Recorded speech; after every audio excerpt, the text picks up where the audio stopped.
માટે મિસ્ટ્રી પ્લાનિંગનો પર્દાફાશ થયો છે। વીમો પકવવા સ્મશાનમાંથી અન્યની લાશ લાવી અને સળગાવી દીધી। બનાસકાંઠામાં વડગામના ધનપુરા નજીકનો આ બનાવ છે। દેવું ચૂકવવા વીમાના 1.26 કરોડ પડાવવા કારસ્તાન રચાયું। સ્મશાનમાંથી લાશ બહાર કાઢી અને કાર સાથે સળગાવી દીધી। 3 સાગરીતોની અટકાયત થઈ છે અને મુખ્ય આરોપી ફરાર થયો છે। વડગામના ધનપુરા નજીક સળગીને બળતું થયેલી કારમાંથી બળતું થયેલી હાલતમાં મળેલો માનવ કંકાલ અન્ય મૃતદેહ હોવાનું ખુલ્યું છે। ઢેલાણા ગામના ભગવાનસિંહ નામના વ્યક્તિએ વીમાનો ક્લેમ પાસ કરાવવા આખું કારસ્તાન ઘડ્યું હોવાનું સામે આવ્યું। એ ડેડ બોડી જે છે તે એક રમેશભાઈ કરીને વ્યક્તિની છે કે જે વ્યક્તિ આજથી 4 મહિના અગાઉ ઓલરેડી મૃત્યુ પામેલા છે। દલપતસિંહ ઉર્ફે ભગવાનસિંહ પરમાર દ્વારા અને તેના 3 ઈસમો દ્વારા ખૂબ મોટા પ્રમાણમાં લોન લીધેલી હોય, એ લોન ભરપાઈ ના થતાં આ લોકો દ્વારા દલપતસિંહ ઉપર 1 કરોડનો અકસ્માત મૃત્યુ વીમો લેવામાં આવે છે તથા સાથે સાથે LICની એક 26 લાખની પોલિસી લેવામાં આવે છે। અને ગુનાહિત કાવતરું રચવામાં આવે છે કે જેમાં સ્મશાનમાંથી એક ડેડ બોડીને લઈ આવી કારમાં ગોઠવવામાં આવે છે અને ત્યારબાદ રાત્રે એ કારને સળગાવી દેવામાં આવે છે અને ત્યારબાદ એવું પ્રસ્થાપિત કરવાનો પ્રયત્ન કરવામાં આવે છે કે અકસ્માત પર તેમનું મૃત્યુ થયેલું છે। ખરેખર પોલીસે જે CCTV કેમેરા ચેક કરીએ છે એમાં અન્ય ઈસમો એમને રાત્રિના સમય થતાં વહેલી સવારે એમને બાઇક ઉપર છાપી વિસ્તારમાં મૂકવા જતા અને ત્યારબાદ એમને આગળ ક્યાંક લઈ જતા એવું સ્પષ્ટ દેખાઈ આવે છે। અન્ય 3 ઈસમોની પોલીસે ધરપકડ બી કરેલી છે અને તેમની ઉપર ગુનો બી નોંધેલો છે। રાજકોટમાં વધુ એક મારામારીની ઘટના બની। મવડી ચોકડી પાસે જાહેરમાં મારામારીનો બનાવ બન્યો।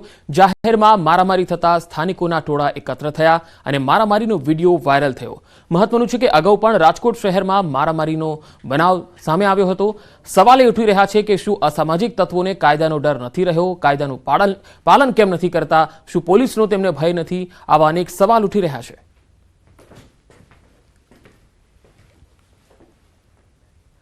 ભાવનગર શહેરમાં અસામાજિક તત્વોનો આતંક જોવા મળ્યો। શહેરના ડોન ચોક પાસે આવેલ રૂપાલી ફ્લેટ પાસે એક યુવાનને ઢોર માર મારવામાં આવ્યો। બાઇક અને કાર વચ્ચે અકસ્માત સર્જાતા કાર ચાલક યુવકને જાહેરમાં માર મારીને અપહરણ કરવામાં આવ્યું।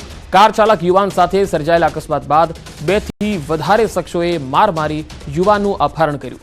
કાર ચાલકને માર મારતા હોવાનો વિડીયો પણ સામે આવ્યો। સમગ્ર અપહરણ અને મારામારીની ઘટનાને લઈ B ડિવિઝન પોલીસનો કાફલો ઘટના સ્થળે પહોંચ્યો છે અને વધુ તપાસ ચાલી રહી છે।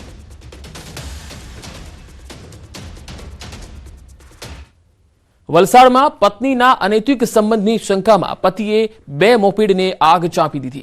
પારડીના ટુકવાડામાં રહેતા આરોપી મહેન્દ્ર ધોડિયાને તેની પત્ની પર શંકા હતી। તેની પત્ની અને તેના મિત્રની પત્ની બંને બહેનપણીઓ હતી, જેથી અવારનવાર પત્ની તેના મિત્રના ઘરે જતી હતી। ત્યારે આ બાબતે શંકા રાખી અન્ય સાગરીત સાથે મળી મિત્ર સાથે ઝઘડો કર્યો। ત્યારબાદ મિત્રના બંને મોપેડને આગના હવાલે કરી। સમગ્ર મામલામાં પોલીસે હવે આરોપી મહેન્દ્ર અને તેને સાથ આપનાર અન્ય એક શખ્સની ધરપકડ કરી લીધી છે।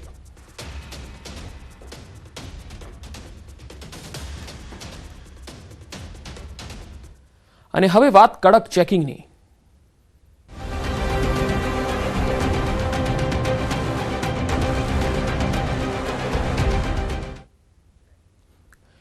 31 ડિસેમ્બરને લઈને રાજ્યમાં પોલીસ દ્વારા સઘન તપાસ કરવામાં આવી રહી છે। અલગ અલગ જિલ્લાઓમાં પોલીસ તંત્ર દ્વારા ચેકપોસ્ટ પર કડક ચેકિંગ હાથ ધરવામાં આવી રહ્યું છે। નવસારી પોલીસ પણ સતર્ક બની છે। સંઘ પ્રદેશ દમણ કે મહારાષ્ટ્રથી નશો કરીને નવસારી આવતા લોકોનું ચેકિંગ કરવામાં આવી રહ્યું છે। તો રાજકોટમાં 31 ડિસેમ્બરને લઈ મોડી રાત્રે રાજકોટ પોલીસ દ્વારા ડ્રાઈવ યોજવામાં આવી। શહેરના અલગ અલગ વિસ્તારના મુખ્ય માર્ગો પર ડ્રાઈવ હાથ ધરવામાં આવી, જેમાં નશો કરતા લોકોને ઝડપી પાડવામાં આવ્યા। તો સુરત પોલીસે પણ ગૌરવપથ રોડ પર વાહનો રોકી અને ચેકિંગ હાથ ધર્યું હતું। સાથોસાથ આ વિસ્તારમાં આવેલી હોટલોમાં પણ સરપ્રાઇઝ ચેકિંગ હાથ ધર્યું હતું।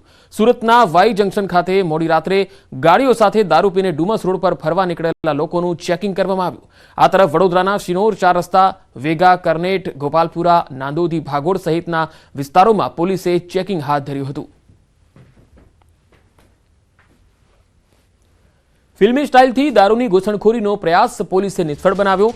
દમણના દરિયામાંથી રઈસ ફિલ્મની સ્ટાઇલમાં દારૂની ઘૂસણખોરીનો પર્દાફાશ થયો। જો કે ગીર સોમનાથ LCBએ 31 પહેલા જ બુટલેગરોના સપના પર પાણી ફેરવી દીધું।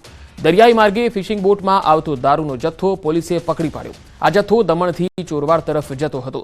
132 પેટી વિદેશી દારૂ અને બિયરના જથ્થા સાથે 2 આરોપીઓ ઝડપાયા। વિદેશી દારૂ, બિયર અને હોડી મળી કુલ 12,29,000નો મુદ્દામાલ જપ્ત કરાયો। ઝડપાયેલ આરોપીઓ મૂળ દ્વારકાના વતની છે। ત્યારે હવે પોલીસ કુખ્યાત બુટલેગરોને શોધવા કામે લાગી છે। સુરેન્દ્રનગર જિલ્લાના સાયલા તાલુકામાં એલસીબીએ દરોડા પાડ્યા. સાયલાના નડાડા ગામની સીમમાંથી દેશી દારૂ ઝડપાયો. વાડીમાંથી 1 લાખની કિંમતનો દેશી દારૂ તેમજ 75,000નો 2,800 લીટર આથો ઝડપાયો. એલસીબીએ કુલ 1.75 લાખનો મુદ્દામાલ કબજે કર્યો. આરોપી કાળુભાઈ માણસીભાઈ વાડીમાં હાજર ન મળી આવતા તેની સામે કાયદેસરની કાર્યવાહી હાથ ધરાઈ. એલસીબીએ રેડ કરતા સ્થાનિક પોલીસની કામગીરી સામે સવાલ ઉઠ્યા છે.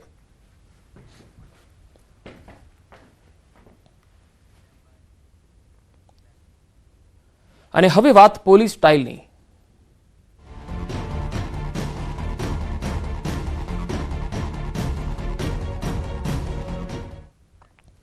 દારૂડિયાઓને પકડવા પોલીસની ગજબ તરકીબ.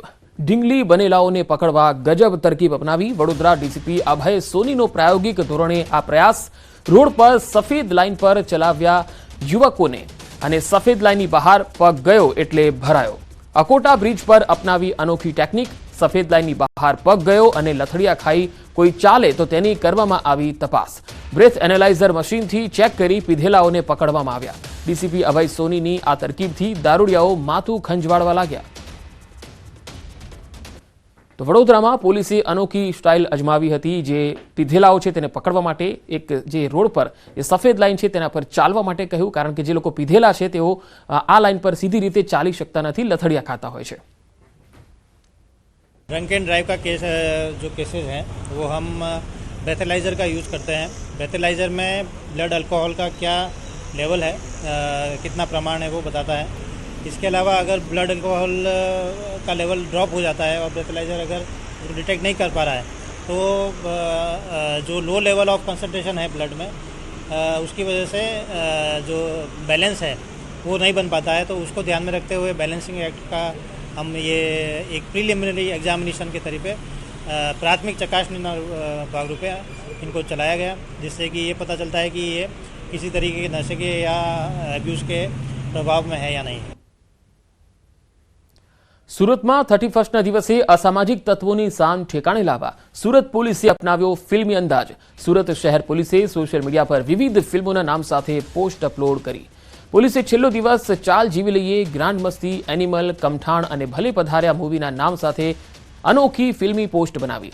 આ પોસ્ટમાં લખવામાં આવ્યું કે આજે વર્ષનો છેલ્લો દિવસ છે, તમને થશે ચાલ જીવી લઈએ અને તમે ગ્રાન્ડ મસ્તી ભલે કરો પણ એનિમલ બનીને કમઠાણ મચાવ્યું તો અમે કહીશું ભલે પધાર્યા. ત્યારે સુરત પોલીસની અદ્ભુત હ્યુમરવાળી આ પોસ્ટ સોશિયલ મીડિયામાં ખૂબ વાયરલ થઈ રહી છે. અને સાથે આ રમૂજભરી પોસ્ટથી પોલીસે 31ના દિવસે ભાન ભૂલતા શખ્સોને કડક સંદેશો પણ આપ્યો.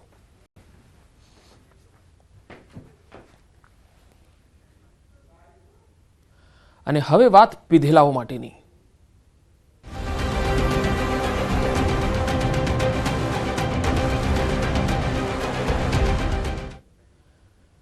દમણ સરહદ પર ગુજરાત પોલીસનું ચેકિંગ. ગુજરાત પોલીસના ચેકિંગથી દમણ એમપી પણ નારાજ છે. ઉજવણી માટે આવતા પ્રવાસીઓની મદદની તૈયારી. દમણ સાંસદે પ્રવાસીઓની મદદની તૈયારી બતાવી. દમણમાં દારૂ પીધા બાદ રહેવાની વ્યવસ્થાની તૈયારી બતાવી હતી. બોર્ડર પર ચેકિંગના નામે હેરાનગતિનો એમપીનો આક્ષેપ પણ છે. ગુજરાત પોલીસ પર દમણ સાંસદે ગંભીર આક્ષેપ લગાવ્યા. દારૂની હેરાફેરી અને કામગીરી અંગે આક્ષેપો કર્યા. દમણ સાંસદના આક્ષેપથી રાજકીય ગરમાવો આવી ગયો છે. કે કોઈ